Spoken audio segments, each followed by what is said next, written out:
Hello, good afternoon. So, i-discuss naman natin ngayon yung EEBD. Kung paano ba siya i-operate, ano bang itsura niya.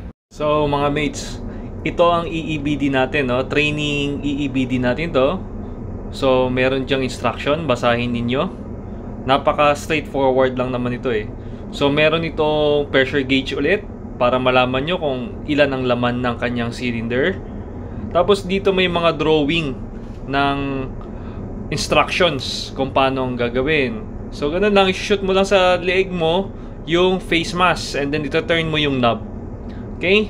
Tingnan nyo maigi. Okay, ilalagay nyo sa inyong body parang bag. And then itong knob na to, iikutin nyo para clockwise or counterclockwise. It's either way, bubuka siya.